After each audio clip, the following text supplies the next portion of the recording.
Lo que importa, un video podcast de Daniel Matamala, es presentado por Enel, energía sustentable para el futuro, y Entel está contigo en todas. Por mucho tiempo se decía que elegir presidente en los Estados Unidos era como ver un partido del Super Bowl o como elegir entre comprar una Pepsi y una Coca-Cola. Una elección sin ningún dramatismo ni grandes consecuencias que tenía que ver más con el marketing que con diferencias políticas de fondo. Claro, demócratas y republicanos compartían grandes principios: adhesión a la economía de mercado, exaltación del capitalismo, del anticomunismo y una política exterior que ponía a Estados Unidos como el gran policía del mundo. Tampoco nadie dudaba que el ganador iba a asumir el poder sin problemas. La historia de Estados Unidos ha estado marcada por la sucesión constitucional de presidentes y congresos electos sin golpes militares ni revoluciones violentas que interrumpan los ceremoniales de la democracia, al menos desde la Guerra Civil en el siglo XIX. Elecciones y traspaso pacífico del poder entre partidos opuestos. Con todo lo que uno pueda criticar en muchos aspectos de Estados Unidos, esa parecía una verdad inconmovible. Así como el día sigue a la noche, era una certeza que cada 4 años, o cada 8, si un presidente lograba la reelección, le iba a entregar el poder a su sucesor, después de una campaña electoral espectacular y colorida que recordaba más a los shows de Hollywood o Broadway o a las campañas publicitarias entre Coca-Cola y Pepsi que a las ásperas y controvertidas campañas que ocurren en otros lugares del mundo. Pero en los últimos años, esta fachada de democracia perfecta se ha revelado como una pintura vieja. La polarización está haciendo que la política se haya convertido en un campo de batalla, ya no entre adversarios, sino derechamente entre enemigos. En 2016, por primera vez, el candidato de uno de los grandes partidos acusó fraude. Donald Trump ganó la elección gracias al complejo sistema de colegio electoral, pero su ego le impedía reconocer que había sacado 3 millones de votos menos que su rival, Hillary Clinton. Así que acusó fraude pese a haber ganado e incluso instaló una comisión presidencial para intentar probar ese fraude, sin éxito, por supuesto. En 2020 las cosas se pusieron más graves. El presidente Trump se negó a aceptar su derrota frente a Joe Biden y no se quedó solo en declaraciones. Comenzó a presionar a funcionarios para que cometieran fraude, echó a andar una maquinaria política para robarse la elección e intentó obligar a su vicepresidente a que impidiera la certificación de Biden como presidente electo en el Congreso. Cuando todo eso falló, alentó a sus enfervorizados seguidores a actuar. Ellos asaltaron el Congreso buscando a traidores, comenzando por ese vicepresidente que había puesto su deber legal por encima de las órdenes del caudillo. Pareció que un evento tan traumático como ese sería el fin de la carrera política de Trump, pero nada de eso. Este líder ha sido capaz de construir una verdad alternativa a la medida de sus deseos. La mayoría de los republicanos sigue creyendo que Biden se robó esa elección. Y la retórica violenta y también los hechos de violencia ya se venían sucediendo aún antes del intento de asesinato contra el propio Trump. Algunos datos de una encuesta de la NPR y PBS previa al atentado.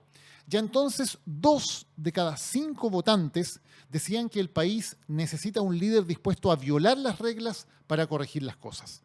Y 1 de cada 5 creía que los estadounidenses deben recurrir a la violencia para solucionar los problemas del país. Esta cifra de quienes aceptan y apoyan la violencia llega al 35% entre los hombres republicanos y al 32% entre los menores de 30 años, jóvenes como Thomas Crooks, quien apretó el gatillo el pasado sábado con el expresidente Trump en la mira. Esta fascinación por la violencia no es nueva. Sabemos que Estados Unidos tiene una relación adictiva con las armas. Crooks disparó al expresidente con un AR-15, un rifle semiautomático que suele usarse en los tiroteos masivos que son pan de cada día en ese país. En el condado en que ocurrió el ataque, es perfectamente legal andar por la calle con un fusil colgado del hombro, con todas las municiones que se quiera, tal como lo hizo Crooks ese día. El cóctel entonces es explosivo. Un país con una larga historia de asesinatos políticos, secuestrado por una retórica inflamada, con líderes que coquetean abiertamente con la violencia y en una sociedad infectada por teorías de la conspiración, donde comprar armas y portarlas puede ser más fácil que abrir una cuenta en el banco. Todo esto en una campaña que ya estaba marcada por hechos inéditos. De un lado, un criminal convicto como candidato. Del otro, un presidente con evidentes señales de deterioro físico y mental.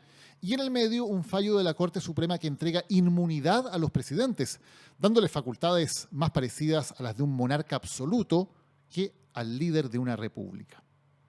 Hoy en Lo que importa vamos a hablar del momento crítico que está viviendo Estados Unidos después del atentado contra el expresidente Trump. ¿Qué tan cerca estamos de una erupción de violencia? ¿Está en riesgo la sobrevivencia de la democracia? ¿Y puede marcar todo esto la decadencia de la primera superpotencia del planeta? Aquí comienza Lo que importa.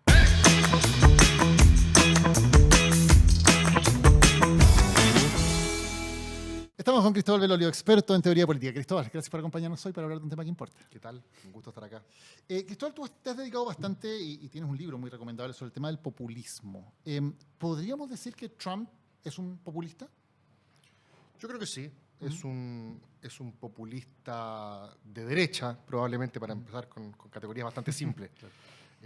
Tiene un chauvinismo, una apelación, ¿cierto?, a un pueblo norteamericano que habría estado en el último tiempo dejado de lado por una agenda cosmopolita, ¿cierto?, buenista de ciertas élites, que son obviamente las que están tratando de pedalear sus propios intereses y dejando de lado los del pueblo. Y él viene, obviamente, a representar a ese norteamericano común y corriente que está fuera de esta agenda.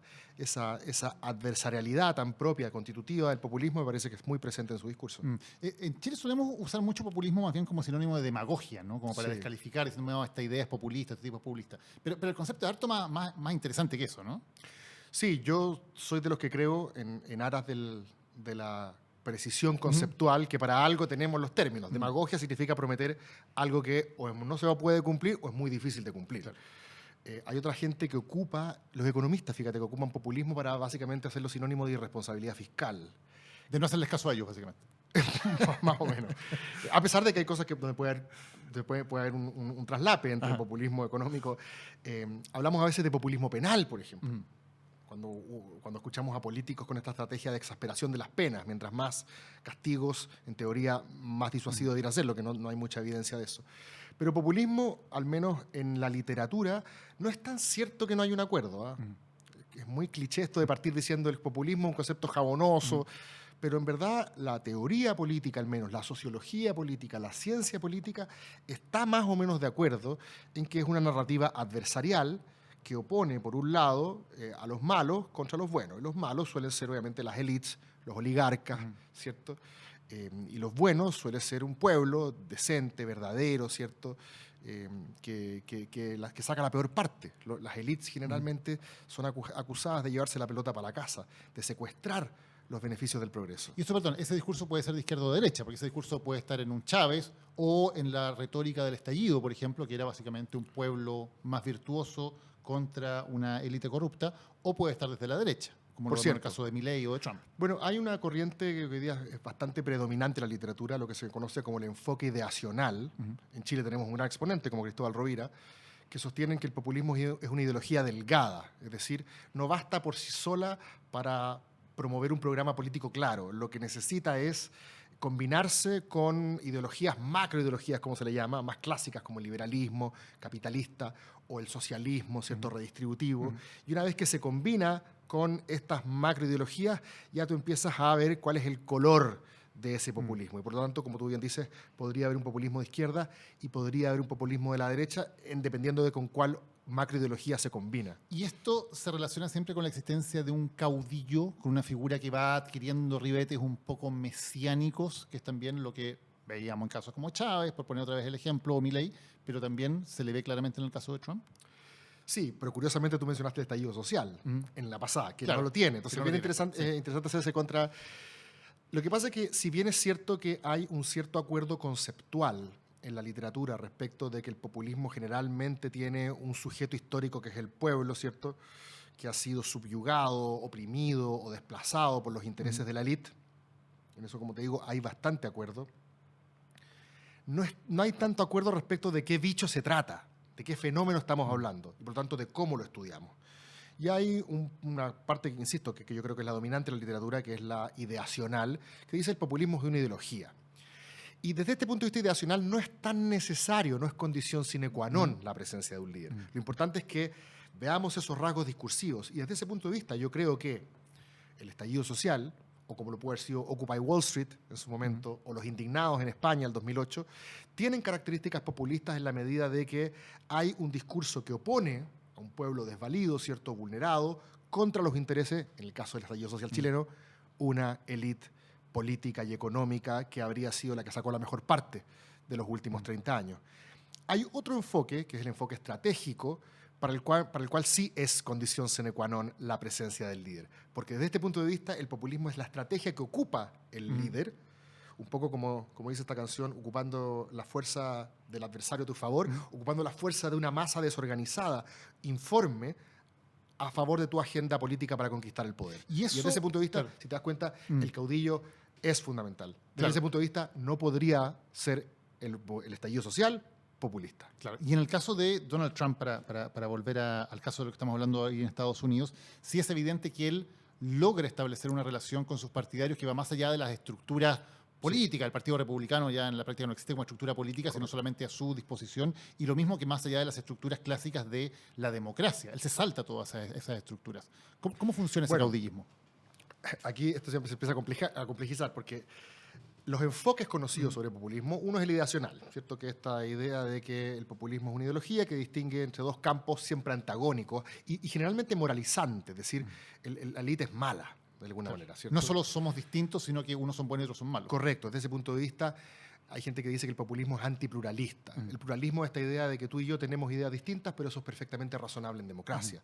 Y tú no te voy a invalidar como interlocutor, ¿cierto?, por tener ideas distintas. El populismo, en cambio, como es moralizante y siente que, de alguna manera, el que está al frente tiene intenciones ocultas, ¿cierto?, y por eso la conspiración tiende a ser parte de ese repertorio, se suele decir que este antagonismo es moral.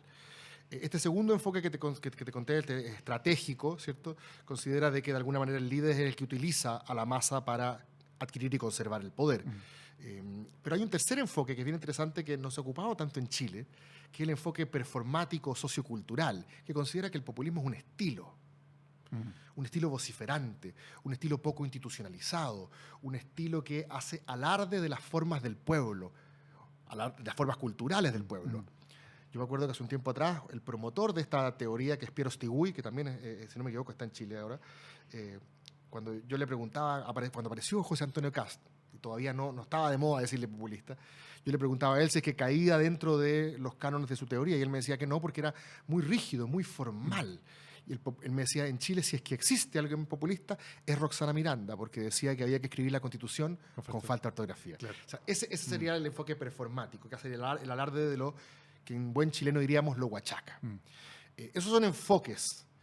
Pero en Estados Unidos podríamos decir que están pasando todas esas cosas, ¿no? Porque hay la división entre buenos y malos, hay esta utilización de la masa, y también hay un estilo, por supuesto, que apela a Trump dice, forma de hablar, ¿no? I love the poorly educated. Me gusta la gente poco educada. De alguna manera siempre está antagonizando a las élites culturales y académicas también. Claro. Hay algo antiintelectual, por así decirlo, en ciertas formas de populismo. Pero es interesante el punto que tú tocas respecto de esta como bypassear las estructuras de intermediación.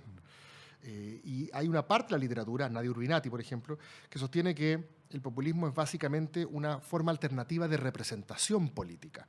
En vez de descansar en las clásicas entidades de intermediación de la democracia, que son los partidos, los congresos, el líder populista ya sabe lo que quiere el pueblo, ya sabe lo que siente el pueblo, ya sabe lo que cree el pueblo. ¿Para qué preguntarle al resto de la gente? O sea, perdón, a los partidos que además, al representar facciones, no están siendo capaces de representar lo que realmente quiere el pueblo. Un buen ejemplo es Viktor Orbán, por ejemplo, en Hungría. Orbán dice, bueno, si tú vas por la carretera y si te cruza un tronco en la mitad de la carretera y tú vas en auto y no puedes seguir avanzando, hay dos tipos de personas: los que se bajan y se ponen a pensar qué hacemos con el tronco, y los que se ponen a empujar. yo soy de los segundos. Es decir, hay una especie de apelación a la radicalidad de la acción política y no a la criticalidad de la deliberación. Y eso es atractivo cuando una cantidad importante de gente siente que la democracia tradicional no le da respuestas. Cuando se acumulan los problemas de cualquier tipo, desde la violencia hasta los problemas de la globalización, los problemas económicos, dicen, bueno, esta estructura no me da respuesta, entonces tiene que ser un líder, un caudillo que sí va a ser el hombre, generalmente hombre, no mujer, decisivo, que va a tomar el toro por las astas y va a resolverla. Correcto, desde Anakin Skywalker en adelante que existe la necesidad de tener un líder que corte el queque rápido y no perdamos el tiempo en comités, ni en comisiones, ¿cierto? Ni en negociaciones parlamentarias. Es bien interesante que la gente se frustra muchas veces por lo trabajosa y árida que es la democracia, pero la alternativa básicamente es una dictadura. Claro, a Pinochet no le costó mucho, ¿cierto?, establecer el sistema ni previsional ni de salud, justamente porque no tenía Congreso con el cual negociar. Y Cristóbal, estos caudillos, entonces, estos caudillos populistas y, por ejemplo, en el caso de Trump, ¿siempre van a, de alguna manera, horadar la democracia o es posible que convivan y mantengan las instituciones democráticas funcionando mientras ellos mantienen esta relación de alguna manera directa con el pueblo, por ponerlo en sus palabras? Es una estupenda pregunta porque hay una discusión, en esto sí hay discrepancia en la literatura, de si el populismo es una amenaza para la democracia o es una profundización de la democracia. O si lo quieres ver de otra manera, una especie de democracia con esteroides, una democracia, una exaltación democrática. Es decir, hay una parte de la literatura que sostiene que el populismo es un fenómeno democrático, pero no liberal. Y como nosotros en el último tiempo, desde la Segunda Guerra en adelante, el tipo de democracia que hemos ido configurando tiene un apellido preciso, es democracia liberal. Es decir, no es solamente, como diría Przeworski, ¿cierto?, la democracia como la selección de nuestros gobernantes a través de elecciones libres y competitivas, sino además parece que necesitamos otra serie de cuestiones como Estado de Derecho, debido proceso, separación de poderes, independencia del Poder Judicial, una prensa libre e independiente, ¿cierto? Y esos componentes generalmente son como la patita liberal, ¿cierto? Es como un matrimonio por conveniencia donde el factor democrático, que tiene que ver con soberanía popular y igualdad política, ¿cierto?, se encamó con el factor liberal, que es el que se preocupó de limitar justamente la voracidad del pueblo en mirada a resguardar otros objetivos, como por ejemplo que la ley esté por sobre las personas. Y cuando vemos constituciones que dicen, señor, usted no puede reelegirse, ese podría decir un factor liberal o un tribunal constitucional. Que dice, perdón, no puede reelegirse aunque la mayoría quiera. Aunque la mayoría. Le pone un límite a esa mayoría. El factor liberal de esta alianza, de este matrimonio por conveniencia, lo que hace muchas veces es limitar justamente el factor democrático. De eso se trata el apellido liberal a la democracia. Y a partir de esta historia, porque hay otras alternativas, pero a partir de esta historia se suele decir que el populismo es una especie de respuesta del cónyuge democrático que siente que en el último tiempo el único que habla es el cónyuge liberal, entonces una especie como de respuesta democrática contra un liberalismo que se ha puesto muy poco democrático, porque desde la caída del muro en adelante el factor liberal es el que ronca y ha ido sustrayendo progresivamente de las manos del pueblo decisiones y las ha ido poniendo en manos de órganos no electos, como comités de expertos, como tribunales, como foros multilaterales, ¿cierto?, que la gente siente que no eligió. Entonces, toda esta idea de que el poder vuelva al pueblo, take back control, decían los británicos en el Brexit, está un poco en el corazón de esta teoría. Y como ellos lo sintetizan, desde este punto de vista, el populismo sería una democracia iliberal. Y hay algunos que, de hecho, lo dicen orgullosamente. Desde Orbán a Bukele, yo no tengo por qué ser liberal. Basta con que sea democrático. O sea, la mayoría manda, pero sin los contrapesos que permiten, por ejemplo, respetar los derechos de las minorías. Correcto. Esa es una manera de conceptualizar populismo que hoy día está bastante en boga. Hay otros, como Nadia Urbinati, o en Chile Carlos Peña, que dicen que es absurdo de hablar de una democracia iliberal, porque la democracia ya incorporó el liberalismo adentro. Por lo tanto, hablar de democracia liberal es tautológico, ¿cierto? Sería repetir dos veces lo mismo. Claro. Entonces, hay una discusión en la literatura si es que acaso el populismo es antiliberal, pero sigue siendo democrático, o derechamente no es democrático, porque, también algunos dicen, al ir socavando, horadando los mecanismos, los contrapesos que tiene la democracia para limitar el poder, finalmente se transforma en una especie de pendiente resbaladiza al autoritarismo. Ahora, en el caso de Donald Trump, ¿tú dirías que es una muestra de que de alguna manera Estados Unidos se ha latinoamericanizado? ¿Es un caudillo parecido a los que vemos en Latinoamérica y su forma de actuar es parecida a la que hemos visto desde Perón en adelante en Latinoamérica? Tiene características similares, sin duda, y no somos nosotros los primeros en notarlo así. Ahora, es interesante también que la elección de Trump, al menos hablemos de Trump 1, porque todavía no sabemos si va a haber Trump 2. Pero hay mucha gente que dice que Trump 1 de alguna manera demostró la resiliencia de la democracia norteamericana. Es cierto que no aceptó de muy buena gana la derrota. Algo parecido tuvimos en Brasil con Bolsonaro, ¿cierto?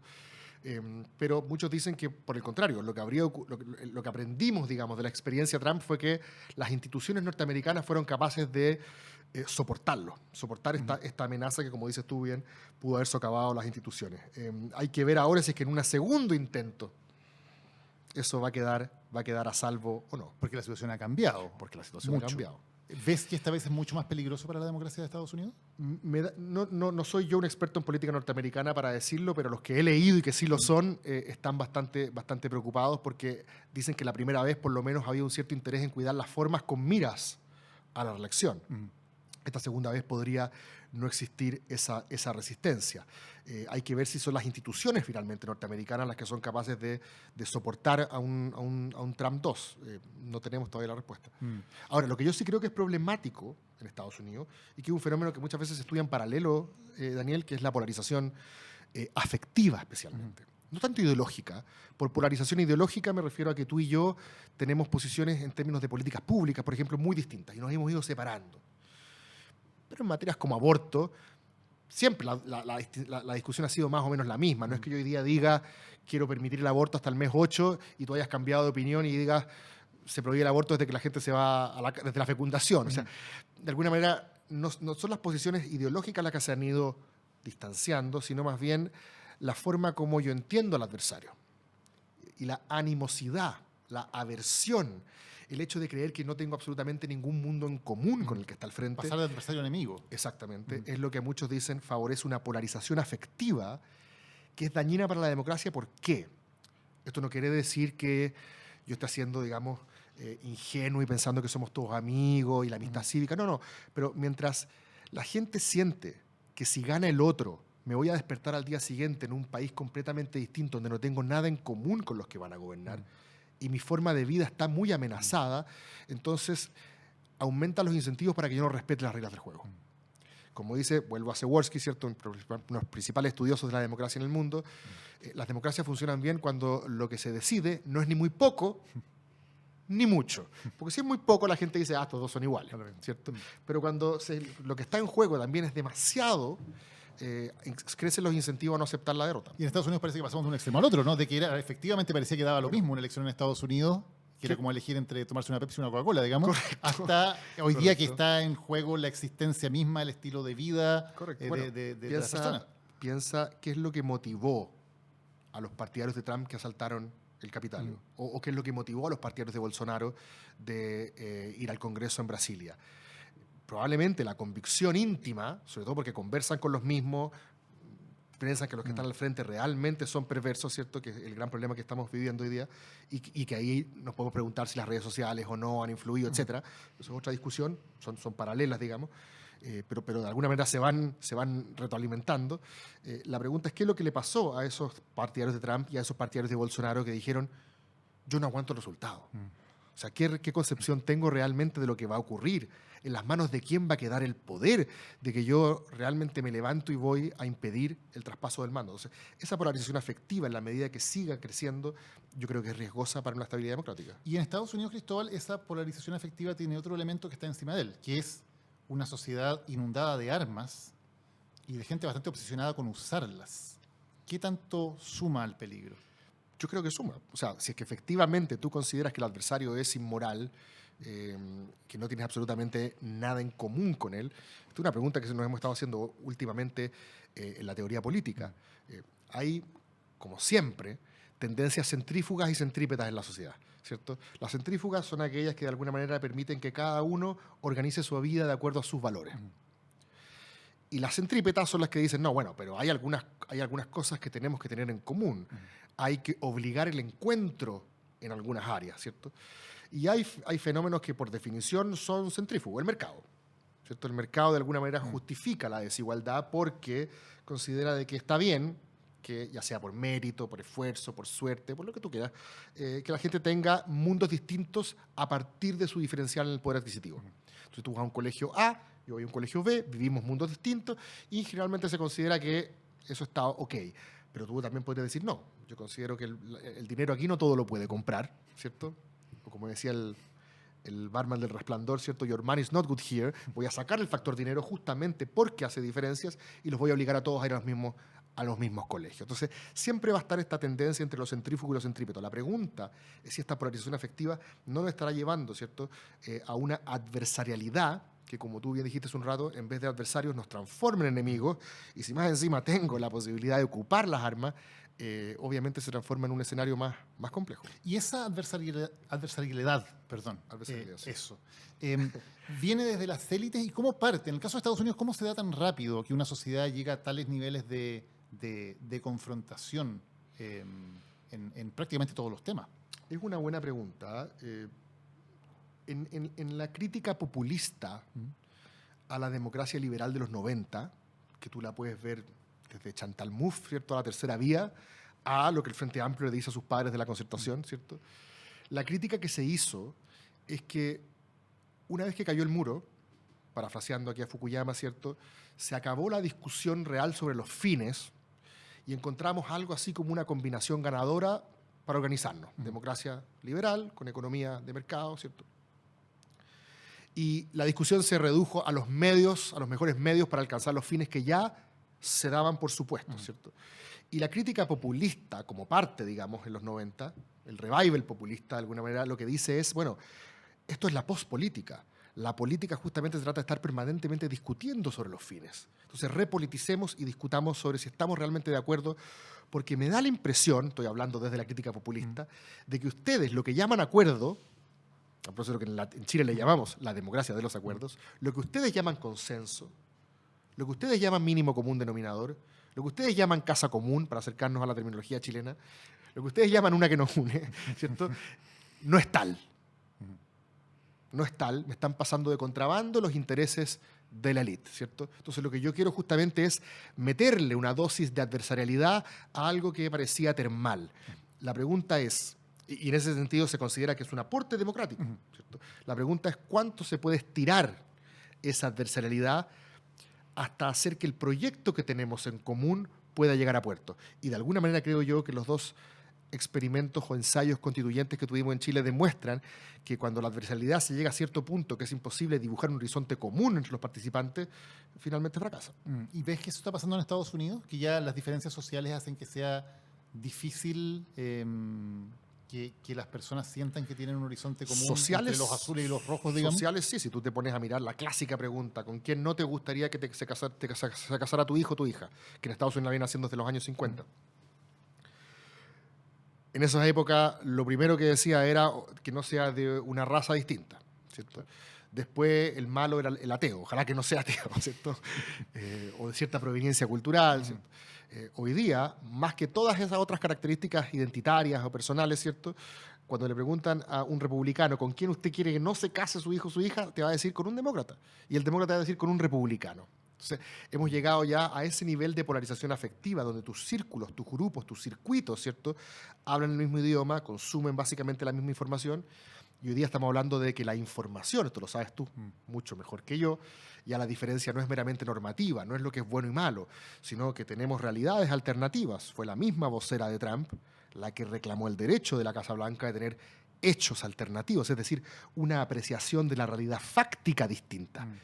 Y eso es relativamente nuevo. Hannah Arendt decía siempre, la diferencia entre la política y los hechos es que la política es el imperio donde siempre las cosas pueden ser de otra manera. Y los cambios de opinión y las diferencias de opinión son las constitutivas de la política. En cambio, el reino de los hechos son despóticos, coercitivos, dominantes, les da lo mismo lo que tú opines. Hitler invadió Polonia en 1989. El hombre llegó a la luna en el 69, ¿cierto? El muro de Berlín cayó. Cada cosa, ¿cierto?, tenía un soporte fáctico, quizás dado por el hecho de que los emisores eran pocos y todo el resto eran los consumidores de la información. Y hay gente que dice que ahora, a riesgo de cronocentrismo, de creer que el tiempo que uno vive es muy importante, ¿cierto? Hay mucha gente que dice que al pasar de la comunicación del uno a muchos, al muchos a muchos, todos reclaman su autonomía epistémica para determinar cuál es la realidad fáctica. Y eso, el que no tengamos ni siquiera los hechos en común, podría estar generando también parte de este problema. Claro. Y cuando se llega a este nivel de confrontación, Cristóbal, ¿Hay alguna teoría, alguna experiencia en términos de si es posible salir de esto que parece un círculo vicioso que se va retroalimentando cada vez a sí mismo? Más polarización, más violencia, más polarización afectiva entre las personas, Claro, más divisiones. que se siga abriendo, digamos. Claro, ¿hay algún momento en que podría haber algo que vuelva a juntar estas partes que parece ya vivir en mundos totalmente opuestos? Que sea pacífica, digamos. Porque una posibilidad es que estas cosas se resuelven por la violencia. Claro. Y aparece una nueva hegemonía que se impone de cierta manera. Es muy interesante pensar, y yo creo que no tenemos que ir tan lejos. El caso chileno en ese sentido no es distinto a los casos que han ocurrido en otras partes de Latinoamérica y Estados Unidos en este caso. ¿Quién le pone el cascabel al gato? ¿Quién dice yo renuncio, sabiendo lo electoralmente rentable que es, yo renuncio a avivar el fuego de mi barra brava contra los otros, insisto, sabiendo lo fácil y rentable que es, para tratar de construir un acuerdo y cruzar el río? Sabiendo que eso también me puede significar la acusación de traidor, ¿cierto? Y electoralmente no es lo más rentable. Hoy día yo veo pocos incentivos para revertir este proceso de polarización afectiva. Y un hecho como, por ejemplo, el intentado asesinato de Donald Trump, que uno dice es un país que está al borde de, porque literalmente por centímetros pudo haber ocurrido un magnicidio que habría tenido probablemente consecuencias violentas terribles para el país. ¿Puede ser un momento para repensarlo o al revés? Es que lo interesante es que yo no lo he visto todavía, pero podría apostar de que mucha gente del campo demócrata debe creer que esto estuvo armado. Y gran parte del campo republicano debe creer que esto es la demostración más palmaria, ¿cierto?, de que los demócratas son que ellos son los antidemocráticos. Claro, de cualquier cosa. Cada uno, esto es el fenómeno de la cognición cultural, ¿cierto? Cada uno acepta o rechaza la evidencia que se le presente de acuerdo a si confirma o colisiona con tus creencias preexistentes. Porque cambiar de opinión y aceptar la versión del otro y decir me equivoqué es cognitivamente costoso. Muy pocos de nosotros lo hacemos. Generalmente vamos hasta el final a ganar la discusión. Yo me acuerdo que en el estallido, días antes del plebiscito del 4S, días antes del primer plebiscito de salida, se produjo en la Alameda un altercado, un atisbo ahí de conato entre unos guasos que iban con las carretas, ¿cierto? Y los caballos, y del otro lado unos ciclistas, ñuñoínos para el otro lado, ¿cierto? Y era como dos arquetipos de la prueba y el rechazo que se juntaron. Y si bien la información que nos presentaban los medios, que desde entonces los medios eran básicamente alguien que sacó un pantallazo en Twitter, digamos, era escasa. Nunca se entendió bien qué es lo que había ocurrido. Como fue a tan pocos días del plebiscito, la gente ya tenía una decisión tomada sobre qué iba a votar. Gente inteligente y razonable en ambos bandos decidió creer fácticamente que lo que había ocurrido en los hechos confirmaba que estaban en el bando correcto. O sea, que si tú estabas por el apruebo, la culpa había sido de los guasos, y si estabas en el rechazo, la culpa era de los ciclistas. Tal cual. Si tú votabas apruebo, lo que te convenía era decir, increíble estos latifundistas arrogantes, la mera expresión del rechazo. Y si tú votabas rechazo, decías, pero ¿no te das cuenta que ese ciclista le tiró un caballo, se las dan de animalista y le tiró una piedra al caballo y por eso se encabritó? O sea, uno construyó una cierta visión, insisto, fáctica de los hechos, ¿cierto? Que dependía de la decisión normativa que ya estaba tomada. Claro, y eso que puede ser anecdótico en este caso puede darse también en un enfrentamiento que sea violento, donde haya muertos, donde haya otro tipo de situaciones. Me da la impresión de que hoy día es más o menos una constante. Y no es que sea algo nuevo, siempre hemos sido así. Nuestros cerebros no evolucionaron para encontrar la verdad, evolucionaron para sobrevivir y reproducirse mejor, ¿cierto? Y desde ese punto de vista es mejor estar equivocado en patota que estar en lo correcto solo. Y eso, cuando se llega a niveles de confrontación y polarización como la estamos viendo en Estados Unidos, hace que sea muy difícil buscarle la salida que no sea violenta, por cierto. Me da la impresión, salvo que, como me dicen algunos, tiene que haber una especie de revolución ética, y aquí ya nos empezamos a poner, ¿cómo se llama?, teológico, ¿cierto? Pero curiosamente, gran parte de esta idea de tomar la mejor versión del prójimo, la idea de la caridad interpretativa, la idea de no juzgar como no te gustaría que te juzguen a ti, todas estas virtudes, ¿cierto? Que no digo que sean cristianas, son virtudes universales, ¿cierto? Son las que de alguna manera podrían ayudarnos a salir de este entuerto, pero hoy día prácticamente adquieren ribetes metafísicos. O sea, sería muy raro que alguien hoy día en política estuviese proponiendo no juzgar al otro como no te gustaría que te juzguen, o no tirar la primera piedra si es que tú tienes tejado de vidrio. Hoy día vivimos, creo, en Chile y en el mundo, una especie de carrera armamentista, además, donde se hace para las oposiciones tremendamente atractivo empezar a destruir a los gobiernos desde el primer día, porque sabes que eso incrementa tus posibilidades de recuperar el poder. Y luego se da vuelta la Y luego tortilla. se da vuelta la tortilla. Una frase que te escuché sobre Trump y que me parece muy interesante es la siguiente, Cristóbal. Dice, a Trump, sus críticos lo toman literalmente, pero no seriamente, mientras sus partidarios lo toman seriamente, pero no literalmente. ¿Cómo Eso es era al eso? principio. Ajá. Eso era al principio, porque al principio nadie se creía un poco lo que estaba ocurriendo, ¿cierto? Sus adversarios no lo tomaban literalmente en el sentido de que todo lo que él decía era interpretado en su peor versión. A eso también me refiero con que creo que uno de los grandes problemas que tenemos hoy día en el debate público en general es que yo voy a buscar la forma que lo que tú dijiste se encuadre en la imagen que yo tengo de ti, Que es la peor interpretación que que es voy a la, darle. antes de ver si es que lo que tú dijiste, y te voy a poner un ejemplo absurdo, pero tú me lo vas a entender bastante bien porque además te gusta el deporte. Por ejemplo, cuando el ministro asume la ministra Siches en Interior, o el presidente anuncia que va a ser la ministra Siches la ministra de Interior, Isquia Siches. Creo que fue Juan Sutil que dijo, al mundo empresarial le parece bien porque tiene buen juego de piernas, creo que dijo, algo que es una expresión boxeril, ¿cierto? Se refirió a una expresión boxeril como diciendo, no es dogmática, es capaz de llegar a acuerdo. Pero un cierto mundo desde la izquierda lo interpretó como un comentario sexista, ¿cierto? Que solamente se refería al cuerpo de la mujer y que cómo era posible que a esta altura... Si tú interpretas, y Sutil está lejos de ser santo de mi devoción, pero si tú interpretas lo que quiso decir en su mejor versión, y viceversa, ¿cierto? Giorgio Jackson, de las 7, 8 veces que se refirió a que él entregaba la plata, ¿cierto?, al partido para financiar campañas, una dijo donación, que lo pillaron medio apretado, ¿cierto? Si tú interpretas en el contexto de todo lo que él dijo, te das cuenta que él nunca se las dio de que le daba a Caritas Chile ni al hogar ni a la Fundación La Rosa, pero no, nos quedamos con aquello que lo pone en la versión que ya nos hicimos de él. Y creo que eso es uno de los grandes problemas que tenemos hoy día en política en el mundo, y no veo que hoy día salgamos de ahí salvo con una especie de revolución espiritual. Y cuando dice que sus partidarios al revés, a Trump se lo toman seriamente, pero no literalmente. Claro, consideran que las burradas que dice a veces, que nos parecen escandalosas, ¿cierto?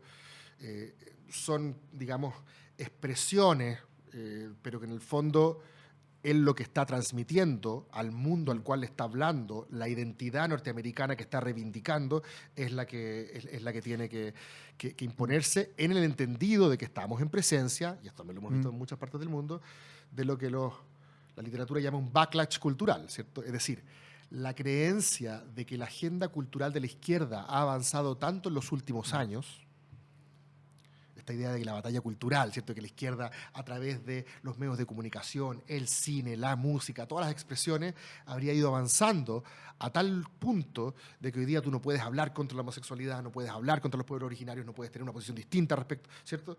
Entonces, la reacción, el backlash, como le dicen, ¿cierto?, en Estados Unidos, sería de estas identidades que no son las identidades históricamente vulneradas, son las que ahora sienten su estatus relativamente amenazado porque las élites solamente están hablando de las identidades históricamente discriminadas. Cuando Hillary compitió con Trump, tú te metías a la página de Hillary y era como meterse a la página del Frente Amplio, así como mujeres, hispanoamericanos, LGTBQ+, o sea, puras identidades históricamente oprimidas, pero en ninguna parte decía el resto.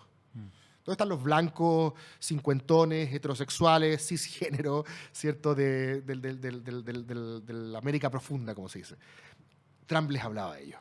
En Chile, fíjate, esto me llama mucho la atención, tanto intelectuales de izquierda que dicen que la derecha no lee, los intelectuales de izquierda durante todo el proceso constituyente, algunos sí, Joñán, Otone, probablemente Titelman, ¿cierto?, dijeron que la exageración de la tecla identitaria era problemática no por un tema normativo, sino porque estratégicamente era obvio que iba a activar una tecla reaccionaria por parte de grupos, ¿cierto?, que no viven en Vitacura necesariamente, pueden vivir en la Florida o en Maipú, que, ¿cierto?, se tomaban 2 tragos y decían ahora hay que ser trans para tener derecho, ¿cierto? Eso que se dijo en tono de talla, ¿cierto?, es lo que mucha gente sentía de lo que estaba ocurriendo en la convención, y fue una reacción de estas identidades residuales, en este caso de la derecha, contra la agenda de la Y izquierda. esos grupos, entonces, cuando escuchan un discurso como el de Donald Trump, ¿más se fijan también en lo que significa simbólicamente ese discurso? Sí, esa es la impresión que me da a mí. No todos los que votan por Trump son trumpistas, ni tienen las mismas convicciones en esas áreas. Y son los que seguramente se sonrojan cuando tienen que explicar por qué van a votar por un tipo que hace 2 minutos dijo que él hacía ciertas cosas con la mujer. Y dicen, bueno, ok, pero eso no es lo relevante, ¿cierto? Eso no es lo importante. Y aquí volvemos al anterior. Los adversarios siempre se quedan con la minucia. De hecho, tú escribiste hace poco sobre eso. En el tema de la ley de pesca, es obvio que lo relevante no era la cuestión de los sintientes. Pero, sin embargo, a la derecha lo que le conviene es fijarse en eso para mostrar que están frente a una izquierda que es ridícula. Entonces buscamos la forma de identificar aquello que nos parece lo más absurdo posible y lo amplificamos frente a los nuestros, porque sabemos que no vamos a convencer a nadie al frente, para decir, ven que estamos del lado correcto. Y me parece que con Trump pasa un poco lo mismo, ¿cierto? Mucha gente que está contra Trump busca lo más absurdo que él dice para reforzar la creencia de que ellos están en el campo moralmente correcto, y los partidarios de Trump, en cambio, hacen caso omiso de las cosas que pueden parecer brutalidades para concentrarse finalmente en, digamos, el mensaje general que él entrega, ¿cierto? De reivindicación del pueblo norteamericano frente a un progresismo que ha avanzado, ¿cierto? Prácticamente sin freno. Cristóbal Belolio, gracias por habernos acompañado para hablar de un tema que importa. Gracias a ustedes.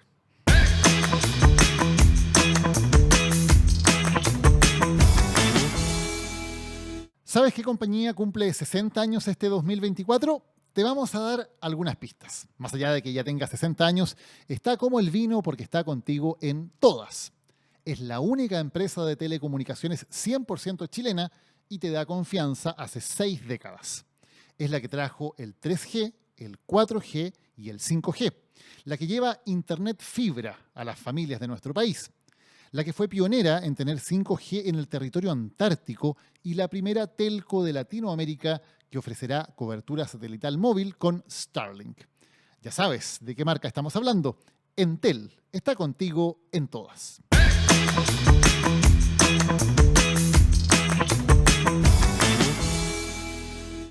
Estamos en Lo que importa junto a la politóloga Julieta Suárez Cao. Julieta, gracias por estar hoy con nosotros. No, gracias a vos, Daniel, por la invitación. Hablábamos en la introducción de esto de que estábamos acostumbrados que las elecciones en Estados Unidos eran como un poco elegir entre la Pepsi y la Coca-Cola, ¿no? Como un show del Super Bowl, algo muy espectacular, con mucha fanfarria, mucha entretención, pero nada dramático en términos de las opciones que habían en juego. ¿Cómo llegamos en no demasiado tiempo de eso a lo que estamos viviendo hoy día en Estados Unidos? Qué complicado, porque además Estados Unidos es medio un botón de muestra de lo que podría llegar a pasar en otros países si las cosas continúan de la misma forma. Yo te diría que llegamos primero por una decisión estratégica de las élites. Si yo pienso cuando se empezó a hablar de la batalla cultural, en Estados Unidos se hablaba de la guerra cultural, fue Pat Buchanan en la primaria contra el presidente Bush padre, ¿no? Claro. En los 90, digamos, exacto, en la primera elección que termina ganando Clinton, él dice que hay una guerra cultural, hay un tema moral y que esto, el cambio que quieren los demócratas para América no es el cambio que quiere Estados Unidos para sí mismo. Y después de esto lleva a que cada vez más las élites empiecen a estar polarizadas. Yo estudié en Estados Unidos a principios de este siglo y ahí se hablaba si realmente había guerras culturales y todos los estudios de opinión pública mostraban que la sociedad no estaba polarizada, pero que sí cada vez más los parlamentarios, las parlamentarias, las élites políticas visibles en las gobernaciones, etcétera, se estaban polarizando. O sea, esto va de arriba hacia abajo. Primero son las élites las que se polarizan por motivos estratégicos, entre otras cosas, y luego eso va permeando el resto de la sociedad. Exactamente. En 20 años, ahora sí, cualquier estudio de opinión pública te muestra que Estados Unidos es ya una sociedad polarizada. ¿Y por qué? ¿Cuál fue la decisión estratégica, si se mira de esa manera, de intentar polarizar a la sociedad por medio de estas guerras culturales? Mira, es complejo porque hay que remontarse, creo yo, un poquito más atrás. Si pensamos a principios del siglo XX o mismo un poquito antes, los republicanos eran el partido antiesclavo, ¿no? Eran el partido de Lincoln, claro. Exacto, era el partido de Lincoln, era un partido, bueno, que era más si quieres, conservador o liberal en lo económico, pero no necesariamente en aspectos sociales, mientras que los demócratas eran un partido más partido, es decir, los demócratas del norte eran más progresistas, mientras que los demócratas del sur eran los que habían sostenido la política segregacionista de los estados blancos en ese momento, ¿no? Pensemos que eran momentos hasta que linchaban a personas afroamericanas, ¿no? Y ese era el Partido Demócrata del Sur, que era distinto al Partido Demócrata del Norte, que era distinto al Partido Demócrata de California. Con el movimiento de los derechos civiles, con el presidente Johnson, ¿no?, firmando estas leyes que buscan desmantelar prácticamente la segregación en el sur, ahí se produce un reacomodamiento del sistema de partidos y son los republicanos los que empiezan a buscar ese electorado blanco del sur que quedó perdido. Claro, ya no pueden decir lo mismo en temas raciales o segregacionistas, entonces empiezan a usar otro lenguaje, que era el lenguaje de derechos de los estados, ¿no? Bueno, esto no lo tiene que decidir el Estado federal, lo tiene que decidir cada uno de los estados. Y por lo tanto, un estado podía tener leyes que fueran segregacionistas o que fueran discriminatorias porque se consideraba que era el derecho del estado mantenerlas. Exactamente, esa es la doctrina de separados pero iguales. Vos podías tener baños públicos para personas blancas, sí tenías también baños públicos para personas afroamericanas, ¿no? Y eso está sostenido, y eso es interesante, creo yo, hoy en día. Estaba sostenido por la Suprema Corte de Justicia, que fue la que permitió, con fallos ejemplares en el sentido de muy importantes, que la enmienda que asignaba derechos políticos a las personas afroamericanas no tuviera impacto real en el sur, porque ahí los estados manejaban sus votaciones de otra manera. Y eso que incluía excluir por completo del derecho a voto a personas afroamericanas. Y esto era legal, ¿no? Estaba sostenido por fallos de la Suprema Corte. Ahora, eso se acaba en la década de los 60, básicamente. ¿Qué pasa después? ¿Cómo llegamos al clima actual? Eso se acaba y por eso es interesante ver los nuevos, ¿no?, fallos de la Suprema Corte que están volviendo un poco a esto de derechos de los estados, que están reconfigurando el federalismo de Estados Unidos, que tiene que ver, por ejemplo, con la reversión de Roe v. Wade, pero también con fallos sobre acción afirmativa, ¿no? Todo eso empieza a quedar ahora en manos de los estados porque la Constitución dice que los poderes del gobierno federal son muy pocos y que todos los poderes que no están escritos en la Constitución, es una interpretación que se llama como originalista, no es lo que está escrito tal cual en la Constitución de 1787, todo lo demás es manos de los estados y los estados pueden decidir democráticamente, por ejemplo, no tener acción afirmativa, por ejemplo, tener estas estructuras de votación que generaban discriminación, obvio. Ahora, esta idea de la guerra cultural va creciendo. Hoy día, cuando uno pone medios estadounidenses, hablan de cosas, se ponían cosas como, por ejemplo, la guerra contra la Navidad, o cosas así, en que cualquier tema, por más insignificante que fuera o más cotidiano que fuera, aparece como ultra politizado y como un tema que genera mucha división entre electorados, desde cómo saludarse para las fiestas de fin de año, digamos. Ese tipo de temas aparecen como muy relevantes. Y con una sensación, Julieta, de amenaza permanente, especialmente para grupos de personas de raza blanca, fundamentalmente rurales o de clase obrera, que comienzan a sentir, sea porque efectivamente eso ocurre o porque hay un discurso que los lleva a sentir eso, que están siendo desplazados, que están perdiendo su lugar en la sociedad. Y muchos de ellos terminan entonces apoyando alternativas más extremas o más radicales. ¿Qué tanto de eso tiene que ver con hechos que efectivamente ocurren, hechos económicos, cambios económicos y sociales, y qué tanto con este discurso? Mira, yo no sé si es tanto un tema de derechos económicos y sociales como lo quiere mostrar esta disputa por lo woke, por ejemplo, ¿no? Yo creo que en el fondo tiene que ver con un sistema de opresiones varias y que las personas blancas, de clase baja, rurales, poco educadas, al menos eran superiores a otras. Personas racializadas, mujeres, migrantes, disidencias sexuales, ¿no? Entonces, que ahora todas esas personas tengan los mismos derechos, yo creo que genera un impacto simbólico muy fuerte. Y esto tiene que ver además con todas estas teorías un poco conspirativas del reemplazo, las teorías del reemplazo poblacional. No sé si has leído algo de eso, pero esta idea de que las personas blancas, caucásicas, van a ser una minoría en Estados Unidos. ¿Por qué? Bueno, porque en particular migrantes de América Latina, que tienen muchos hijos y que cada vez van a ser la primera minoría y que los blancos van a ser ellos una minoría y por lo tanto, como tal, pueden ser subordinados, ¿no? Y hay, por lo tanto, una sensación de amenaza muy fuerte de que tu forma de vida, tu familia está amenazada por estos cambios. Yo creo que sí, tiene que ver también con esta idea como hasta de racismo inverso, ¿no? Cuando yo era ayudante de docencia en Estados Unidos, me acuerdo que hablábamos de estos temas y una chica blanca del sur me dijo, bueno, pero si yo tengo que estar orgullosa de mi herencia, ¿no? Porque como se habla, ¿no?, de herencia afroamericana, herencia latina. Mi herencia es mi abuelo linchando personas afroamericanas. Eso, tengo que estar orgullosa de mi herencia, ¿no? Entonces, hay algo ahí, ¿no?, que tiene que ver con cómo eran las cosas antes, pero también creo yo con las personas actuales que dicen, yo no tuve esclavos, yo no tuve nada que ver con esto, ¿por qué soy culpable?, ¿no? Desconociendo también que de alguna manera se benefician de un sistema estructurado de esta forma. Y no hay cierta responsabilidad de los sectores, digamos, más progresistas, se ha calificado con este término de woke, que significa muchas cosas, pero de alguna manera de enfatizar demasiado, por ejemplo, los temas raciales en Estados Unidos, hace que sean demasiado preponderantes, o enfatizar demasiado, por ejemplo, como también se ha criticado en algunas ocasiones, temas que tienen más que ver con los derechos de algunas minorías, más que, o temas identitarios, como se suele decir, más que apelar a los grandes problemas de la mayoría de los votantes en Estados Unidos? Bueno, yo ahí como feminista tengo un problema porque creo que no hay temas identitarios, ¿no? Creo que en el fondo los grandes problemas son los problemas de toda la sociedad y la sociedad también está compuesta por disidencias sexuales, por mujeres, por personas racializadas y que durante mucho tiempo los problemas del hombre blanco de clase media, clase alta, digamos, eran percibidos como problemas universales. Entonces, ¿por qué sí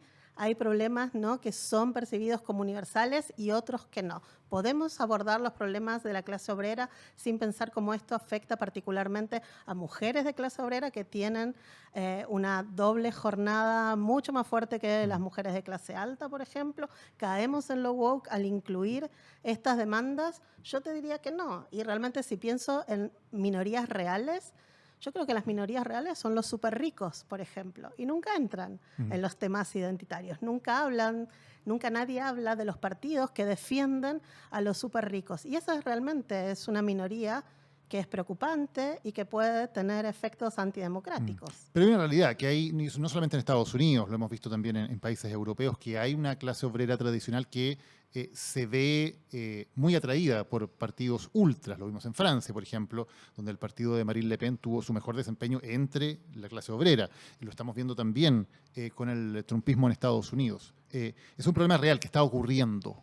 ¿Cómo si se considera que es un problema, digamos, esta extrema radicalización de la política, cómo se enfrenta ese problema? Sí, yo creo que es un problema, pero también lo que nos muestran las encuestas y las investigaciones de la ciencia política es que esos votantes no eran votantes demócratas, no eran votantes socialistas en Francia. Estos son votantes de la derecha convencional, que son los que se están moviendo hacia partidos más extremos. No es que el progresismo o la centroizquierda pierde esos votantes. Eso no es cierto ni en Inglaterra, ni en Francia, ni en Estados Unidos. Esos eran votos republicanos más moderados que se extremizan porque las élites se extremizaron o se polarizaron. Y vamos a ver lo que está pasando con Trump, porque este partido republicano, que lo decíamos, era un partido conservador, tradicional, hoy está convertido en un instrumento de una sola persona. Hoy día es imposible hacer oposición a Trump dentro del partido porque significa ser inmediatamente excomulgado, digamos, de cualquier crítica que se le haga al líder. Y tanto es así que muchas personas que antes eran muy críticas de Trump, el mismo candidato a vicepresidente que acaba de elegir Trump alguna vez dijo que era como Hitler, y hoy le rinde culto absoluto y le dio muestras absolutas de fidelidad. O Elon Musk, por ejemplo, uno de los mayores magnates del planeta, dueño de X, la anterior Twitter, que también, después de ser muy crítico de Trump y de ser basureado por el propio Trump, hoy está también dándole muestras de absoluta lealtad. ¿Cómo es que un partido con la historia del Partido Republicano, un partido de profundas raíces democráticas, termina convertido prácticamente en el instrumento de un hombre, de un caudillo. Es muy llamativo porque además agreguemos algo que lo hace todavía más sorprendente, que es que Estados Unidos es un país profundamente federal. Entonces no es que no tienes liderazgos en otras partes, ¿no? Tienes un montón de gobernadores, de senadores del Partido Republicano que en otro momento histórico por ahí hubieran sido un contrapeso a Trump, ¿no? Entonces yo ahí creo que tiene que ver con el rol del dinero en política. En Estados Unidos eso es muy importante. El financiamiento privado genera una cancha completamente desbalanceada. Trump tiene muchísima ventaja con respecto a financiamiento. Tiene que ver también con estas nuevas bases del Partido Republicano, que son minorías muy intensas, como son las personas bautistas, rurales, blancas, del sur, que además consiguen mover un montón de dinero. Si pensamos de vuelta en estos grupos que financian las campañas, son los mismos grupos que financian a la ultraderecha en América Latina. Ese dinero viene de Estados Unidos, son las mismas redes, ¿no? Entonces, hay algo ahí que tiene que ver con el desmembramiento de la política en Estados Unidos, que ha sido estudiado, ¿no? Como que es algo que viene desde hace mucho tiempo, que tiene que ver con cómo se ha desarmado la política local, y por local ni siquiera me refiero a política, me refiero a grupos sociales que se juntaban, ¿no? Todo eso que había visto Tocqueville en Democracia en América, que él veía que era tan distinto en Francia, hoy día eso no existe de la misma forma. Y bueno, y Trump creo que estuvo en el momento preciso, en el lugar indicado, y logró llevarse todo el partido. Yo creo que todavía hay mucho que estudiar sobre cómo realmente eso pasó. Ahora, esa política de alguna manera ha sido reemplazada o ha salido de ese ámbito más comunitario al mundo de las redes sociales, donde, y en Estados Unidos es muy fuerte, los niveles de conspiranoia, de teorías de la conspiración completamente delirantes, pero que sin embargo tienen un culto muy importante en torno a ellos y terminan siendo legitimadas incluso por líderes políticos, son tremendas. Acá hay teorías de la conspiración de las más variadas para todos los gustos y que terminan de alguna manera en el mainstream, terminan siendo invocadas por líderes políticos como Trump. ¿Qué rol tiene en todo esto la forma en que nos estamos relacionando con las redes sociales? Yo creo que tiene un rol súper importante, pero antes de las redes sociales en Estados Unidos ya tenías los medios, no sé si llamarlos tradicionales, pero tenías medios claramente, digamos, Fox News versus el New York Times o MSNBC. Tenías medios muy polarizados o cada vez más polarizados que generaban una tensión. Hay estudios de opinión pública desde la década de 1940 que dicen que la gente tiene una exposición selectiva. Vos escuchás los medios con los que estás de acuerdo, pero además tenés una percepción selectiva. Vos entendés lo que quieres entender de los medios. Entonces, si eso lo llevamos a las redes sociales, donde cualquiera con un micrófono puede tener un programa de streaming o puede filmarse, ni siquiera ahora, ¿no? Un videito en TikTok, digamos, es muy fácil conseguir que estas enjambres de personas sigan solamente a influencers o comunicadores que dicen Julieta, lo que vos querés. Siempre ha existido que hay distintas opiniones y eso es parte evidentemente de la libertad de expresión y la democracia, es algo positivo. El cambio es que antes al menos había, o uno le da la impresión de que había una cierta unidad en torno a cuáles eran los hechos, ¿no? En un mundo donde, por ejemplo, básicamente todo el mundo ve algún par de noticiarios de televisión o lee el diario local. Bueno, hay un acuerdo básico sobre los hechos y sobre esos hechos, claro, cada uno desarrolla su propia opinión. Pero hoy día ni siquiera estamos de acuerdo sobre los hechos.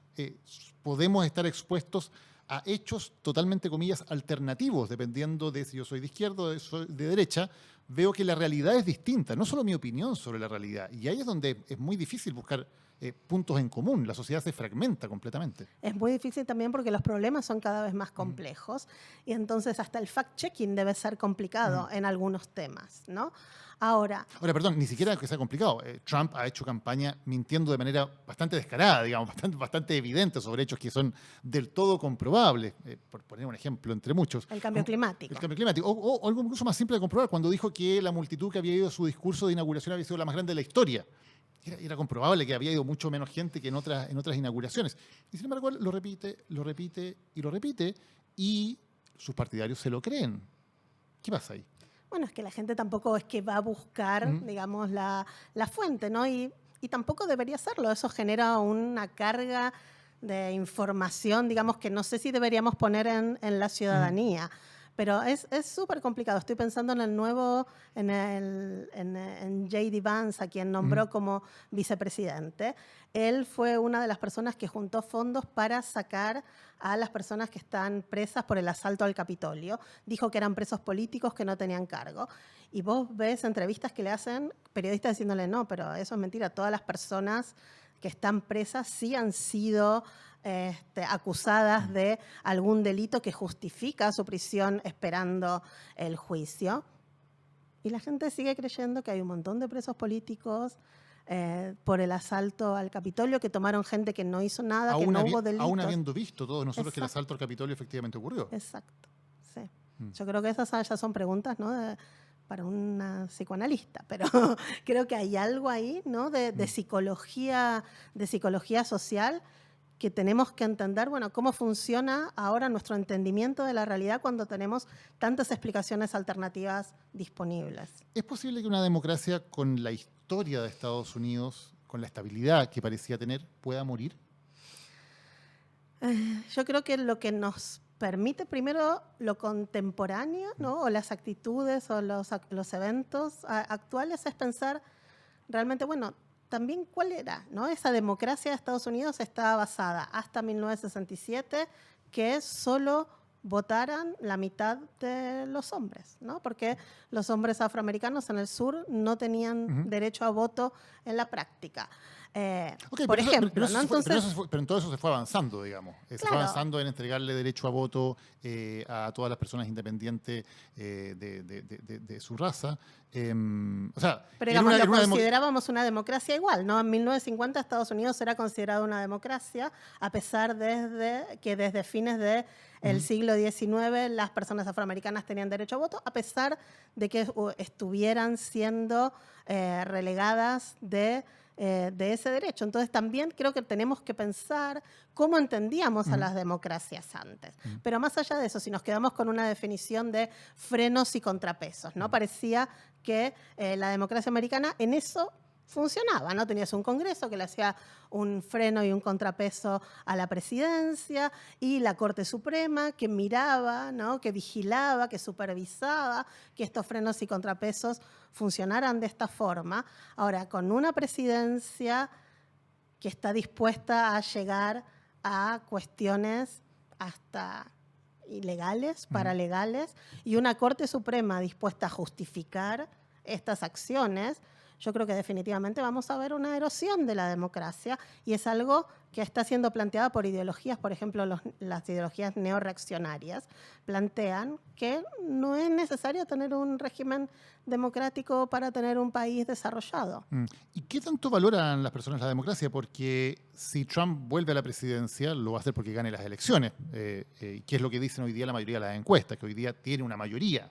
Ni siquiera es que sea una mayoría del colegio electoral, como ocurrió la primera vez, sino que tiene una mayoría hoy de personas que votarían por él. ¿Qué nos dice eso sobre el aprecio real a la democracia? Bueno, la democracia está bajo asedio, no solo en Estados Unidos. Pasa que en Estados Unidos nos llama más la atención por esto que decías, ¿no? Era una democracia estable, aparentemente consolidada. La democracia pareciera ser que no está dando las respuestas que la ciudadanía está necesitando, y eso tiene que ver también con que los problemas son cada vez más complejos y es muy difícil que gobiernos nacionales, ¿no?, puedan hacerse cargo de todas las necesidades de la ciudadanía. Ahora, yo ahí separo necesidades de demandas, porque puede haber muchas demandas ciudadanas que no son democráticas y que por lo tanto la democracia no tendría por qué darle respuesta. Pero sí la democracia o un gobierno, digamos, democrático, tendría que hacerse cargo de las necesidades de la ciudadanía. Bueno, y cada vez parece que eso es más difícil en todo el mundo, ya sin distinción de sociedad avanzada o menos avanzada, democracia más antigua o más moderna, ¿no? Pareciera ser que esto es común a todos los países democráticos hoy día, y eso es súper preocupante, ¿no? ¿Y qué responsabilidad tiene aquí el Partido Demócrata? Porque da la impresión de que hoy día los demócratas le están prácticamente entregando la presidencia en bandeja a Donald Trump, manteniendo a un candidato que, de nuevo, todo lo podemos ver, ¿no? Es evidente que no está en condiciones ni físicas ni mentales de poder hacer un trabajo tan exigente por 4 años más. Y sin embargo, está el nivel de disfunción del partido que, salvo que él voluntariamente decida retirarse, parece que es imposible sacarlo de esa posición. ¿Cómo se llega también a un partido también, con toda la historia que tiene el Partido Demócrata, cómo llega a ponerse en una situación como esta? Qué complicado, porque, digamos, con el diario del lunes es fácil decir esto, ¿no? Pero si nos ponemos 4 años atrás, Biden era la opción moderada, ¿no? Se supone que eso iba volviendo a esto de políticas identitarias. Biden no era eso, ¿no? No era Bernie Sanders, era la persona, no era Hillary Clinton, que generaba otros anticuerpos políticos en Estados Unidos por otros temas. No era el candidato probablemente menos progresista casi de los que tenían chances de llegar a la nominación, ¿no? Y entonces eso nos dice que hay muchas cosas totalmente imprevistas, que es muy difícil saber qué candidatura hubiera sido mejor. Yo creo que ya a esta altura estamos en un momento que creo que ninguna persona del Partido Demócrata podría ganar la elección. Hay encuestas que lo dan como más, que hay algunos estados que pueden cambiar. Yo, la verdad, soy más pesimista. ¿Tú crees que la elección ya está decidida? No después del atentado, además después del atentado contra Donald Trump. Mira, no es lo que dicen las encuestas. Hay un sitio que se llama 538, que es el sitio de Nate Silver, que junta todas las encuestas y que hace predicciones sobre el colegio electoral. Y hasta después del debate, que parecía que el gran golpe había sido, ¿no?, el debate, seguía dando que estaba para cualquiera de los dos. Mi guata me dice que yo creo que la elección está bastante decidida y que es muy difícil para el Partido Demócrata dando la vuelta, aún si cambian de candidato o de candidata a Y presidente. Julieta, ¿qué podríamos esperar de un segundo gobierno de Donald Trump? ¿Algo parecido al primero o esta vez tiene muchas más posibilidades en términos del poder que tiene, de la organización, de la experiencia, de cumplir una agenda mucho más radical? Mira, yo creo que hay 2 temas. Hay un tema de política internacional que pareciera ser que ahora está rodeado de personas más aislacionistas. El mismo candidato a vicepresidente es una persona que ha dicho que no le importa lo que pasa en Ucrania, que Estados Unidos no se tiene que meter en lo que ocurre en el mundo. Volvemos como a debates de principios del siglo XX, fines del siglo XIX, con respecto al rol de Estados Unidos en el mundo. Entonces quizás podemos ver un Estados Unidos más prescindente del escenario internacional. Sería llamativo, pero podría ocurrir.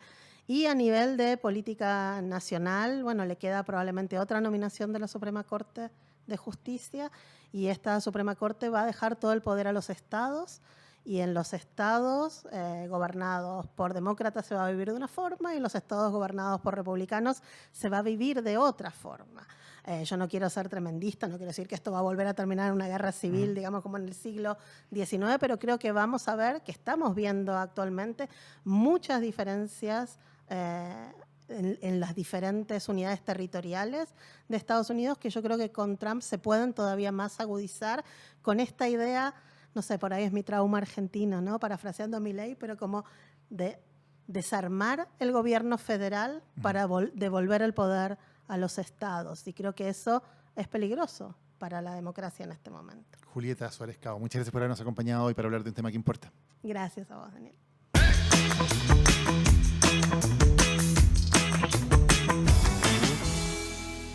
En él podemos cambiar la energía para un mejor mañana, porque hoy tenemos nuevas formas de usar la energía y hacer de nuestra casa un lugar más cálido.